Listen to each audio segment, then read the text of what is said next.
right, folks, welcome back. We are so fortunate to have Dana Mantilia Cody with us tonight to the studio. Here we go. It's good to have you here this evening. Right. It's so great to have you. You know, Dana, we do this little thing on the show. I don't know if you recall, there was this French philosopher. His name was Bernard Pivot, and he always asked these 10 questions of people wherever he went. We can't afford all 10 because we're a nonprofit, so we've cut it down to just 4.5 per interviewee, and you're actually starting on the last half of a question. So we're just going to pick it up halfway through the question and take on the next 4.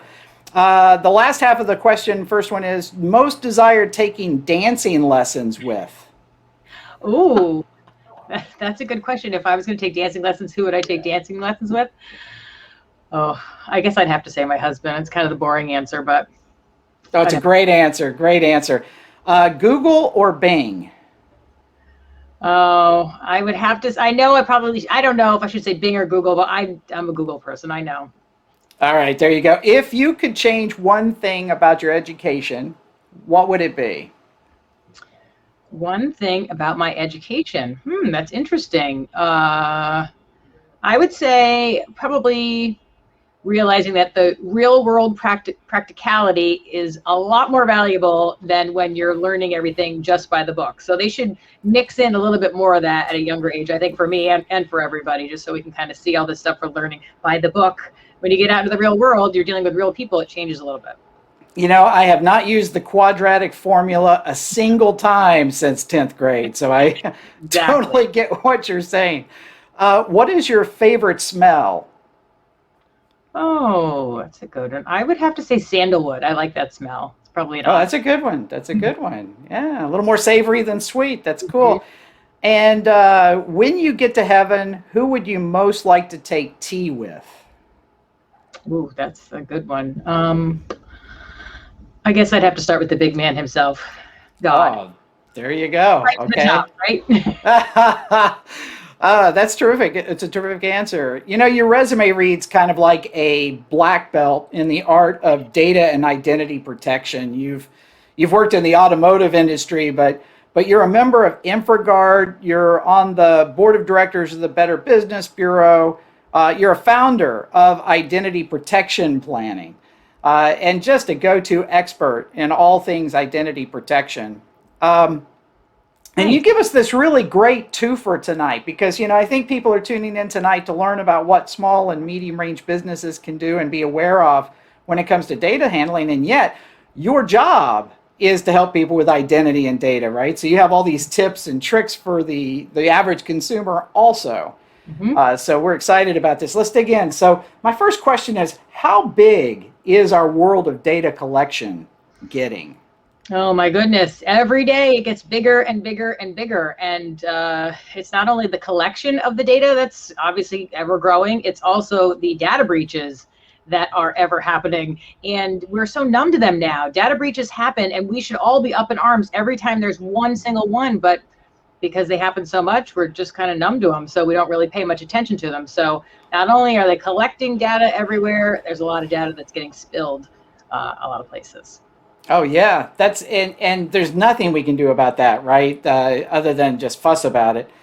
But there are a lot of other things that we can do, right? So part of the things that you do that so well is that you help consumers kind of approach some of these tips and tricks of what they can do. What's the extent of what we can do? Would that keep us here all night talking about it, or? Well, it could, but we'll try to break it down a little bit. The biggest thing that I really try to get people to really believe is that there is a problem out there, because a lot of people still to this day believe this isn't going to happen to me. My information isn't of any value. And everyone needs to realize there's a cultural shift that we all need to be taking into consideration, our data and our privacy protection in every aspect of what we're doing every single day. And that's not going to go away. So there's lots of little things that we can be doing to not overexpose what we're actually sharing, and then things that we can do as far as making sure that we're not involuntarily giving information, such as, you know, you're filling out a form and it's online, and you know there's 4,000 words in there as far as what you're giving access to and things like that. And a lot of us, nobody reads that stuff. But so let's just take, for example, like apps. if you don't need an app, don't put it on your phone, because chances are there's something in there that they are collecting something from you and doing something with it. So the smaller we can keep our little digital world, the better off. That's a good start. So number one, to realize that there is a problem, that this is not going to go away, and to try to keep our little footprint as small as we can. Yeah, that's a great tip. And you know, you were talking about people having that attitude, this couldn't possibly happen to me. I know from seeing one of your videos it happened to you. Mm-hmm. Is that right? You want to tell us a little bit about what Yeah, was that, what happened to you? so one of the women that works here in the office, she came to my office with her coat on, and I said, "Why do you have your coat on?" And she said, "Because I'm going to get all that stuff you need for me." And I said, "What stuff?" So literally about 20 minutes before, someone had sent her an email, and it looked like it was from my email. It was off by one letter, and it was, "Hey, hurry quickly. I need a lot of help real quick. Can you run out and get these gift cards for me? I have a presentation. I need to have giveaways." So of course she wanted to comply, so she was all set. And then it said, "Let's hop over to your cell phone." So then the conversation jumped to her cell phone. So now it's even more personal, she's feeling. And then she said to me, she said, "Well, how am I going to pay for this?" And so I said back, "Well, just, you know what, read me off the numbers when you're at the store, and when you get back, I'll reimburse you." So I said, that wasn't me. So then we started going back to the whole entire thing. And this is a perfect example of something that we talk about this stuff all the time. We should be at the very, very forefront of our thought process. And it happened to us. Wow. You know, and something like that happened to me. I got an email. I think I was on my phone and I was in a hurry. You know, the trick I do is if I see a link and it calls, you know, it's got a call for attention, like it's my bank and they're saying, "Hey, you need to take care of something." I never click on the link. I right click on it, or I hold it down for a few seconds. I want to take that link and copy it and put it in like a notepad so I can see where it's taking me, because the thing is showing you is not necessarily where it's going to take you. But I was stupid. I was in a hurry and I just pressed the button and I ended up going to some, you know, botnet attack site that was started trying to take over my device, and I had to shut it down real quick. I felt so stupid. Yeah. But we don't need to feel stupid, do we? This just No. happens, It right? happens to everybody. And that's the thing, is a lot of these emails that have links to our bank accounts, or to, let's say it says it's Amazon or a delivery, or, you know, something like that. And we need to update information about your upcoming delivery. Well, a lot of us are doing online shopping nowadays, so that's not a very uncommon thing. So what I suggest to people is that if they do get a message from Amazon, from their bank, from FedEx, whoever it is, do not click through the email. Go to another, open up another web browser, and then go to FedEx.com or go to Amazon and log into your account that way. And then you'll see if there's anything that needed to be updated or any information. But as much as you can possibly never, ever, ever click through a link on an email, the better you are. Because another thing you just mentioned too, that we're all guilty of, is we're all rush, rush, rush, rush, rush. Nothing, you know, we don't stop. If things like this happen to us in real person, we wouldn't fall for them as much. I mean, here's a perfect example. People fall for this one a lot. It's the lottery scam. Congratulations, you won the lottery. This is the email you get. The only thing you have to do is wire us the tax money, and then we're going to release the money, all the winnings, you know, into your account. Wow, this is fantastic, right? However, if somebody came up to you and said, "Hey, listen, I got $1 million in the trunk of that car. I just need you to give me $500 so I can go get a key made, and then I'm going to be right back, and then you're going to get the car and the key and $1 million." You would think this is crazy, but we react differently online than we do think when we're dealing with somebody face to face. And whether it's because it's more senses we have because that person is in front of us, or because we slow down a little bit more, I don't really know. But we do need to stop and take a couple of extra seconds with everything we're doing online. I agree. You know, I'm still waiting for a thank you from the Prince of Burundi from 20 years ago when I emailed him $1,000 to help him get out of the country, but I never heard back. These things happen, right? So almost all of these are covered in your videos, and I absolutely love to, you know, sometimes you're in a mustache, sometimes you got the wig going. It's a lot of fun. I think I catch most of your videos on LinkedIn, but where can our viewing audience best come to find you? Well, I've just started kind of launching up my YouTube channel. So all of my videos are there too. So if somebody's not a LinkedIn regular, they can go there. They can also go to the company website, which is identityprotectionplanning.com, and find me there. And if you are on LinkedIn, you could just send me a message or a connection request, and I'd be more than happy to connect with you. Oh, terrific. That's fantastic. Okay, so lots of good portals for them to go. And folks, I definitely encourage you to go check out those videos because they're funny and yet very informative.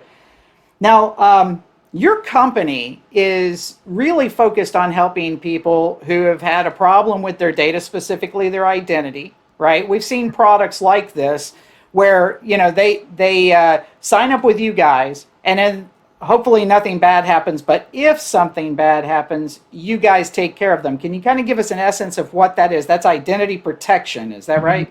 Yeah, that's our product. It's called Identron. And so what it does is it monitors your credit activity with all three of the credit reporting agencies.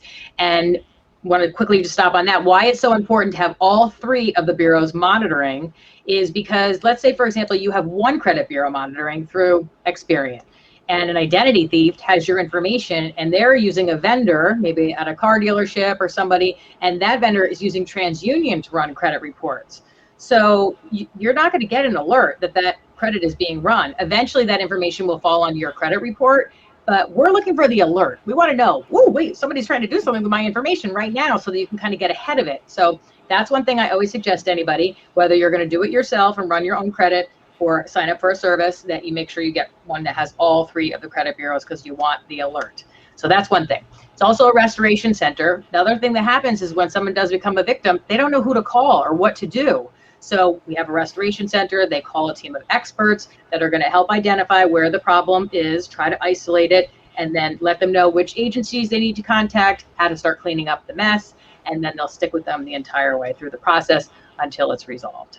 So that's pretty Wow. If there's $1 million AIG insurance policy, if there's any financial expenses related to that. So that's what the product does. That's the reactive part of it. The other part that we try to do is the proactive part of trying to protect our identities before something happens. And there's lots of little tricks, and that's some of the stuff that I do talk about in the videos. For example, yesterday I talked about going on and claiming your Social Security or my Social Security account, and 3 people messaged me that they had seen the video, they went on to go claim theirs, and they had problems. And so then they started looking a little bit deeper, and they were victims of identity theft. So then, the panic sets in. They don't have a monitoring product right now. So I try to help them with, the different areas, places that you should go, and suggest that they do either sign up for a monitoring service, or they do it themselves. But that's a terrible feeling when something does happen. So it does happen, but more importantly, we want to try to get people to be more proactively aware of how they can protect themselves. Wow. And they can't even take advantage of your reactive unless they are proactive and come sign up with you, right? That's an essential component. It's kind of like, I imagine, like fire insurance. It's too late if the house is burned down, right? Exactly. So you want to do this when everything's well and good, and that's the right time to do it. Yeah. But there's an interesting wrinkle here, because you're helping, in a way, you're protecting people's data and what can happen if it gets mistreated.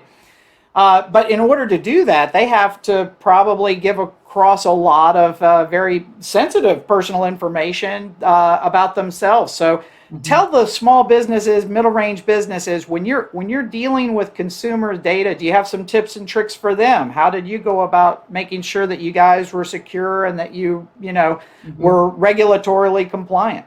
Those are very good questions. And I think that one of the most important things to do is realize that you do have a responsibility in this. Whether or not you want to turn a blind eye or not turn a blind eye, if you're handling data, you are going to be responsible at some point if something goes awry. So you want to make sure that any kind of software that you're using has the highest level of encryption, and you're not touching that if you don't have to. If you don't need to get a copy of something, then don't get a copy of something. And just make sure that whatever company can absolutely positively verify that the information that the consumer is putting in is going directly and cannot be transmitted or stopped along the way by anybody. That's obviously. Oh yeah, that's a great tip to small businesses, especially. I know from my experience, and I worked in a small business back in the 90s, I remember the day when we were building the little questionnaire that we would ask customers, and it was like, what else can we put on this? We weren't thinking, what do we limit? We were asking, hey, let's ask them what their birthday is. Let's ask them what their mother's maiden name is. We were asking too much information, and we weren't using any of it, right? So I think that's great advice to the small business. And the other one is, whenever you can afford or whenever you can manage to work with a third party who specializes in data security or platform management, it's always good to go to them. Don't try to build your own data center unless you're a data center person, right? Absolutely. Yeah. And if you don't yeah. need the information, don't ask the information. And you need to make sure also that your employees are trained on making sure that they know how are we handling our data, or we don't give it to this, or we're allowed to give it to this, who has access to it. And that really needs to be reeled in. It was one of the things I hate to say this, but when someone does have a data breach, eventually the FBI is going to show up and they are going to say, this is going to be the biggest question that's going to probably determine if that business is going to stay in business. They're going to say, what were you doing to protect the data before the breach? Now, we can't rewind time and say, oh, let's go back in time and you put some processes in place.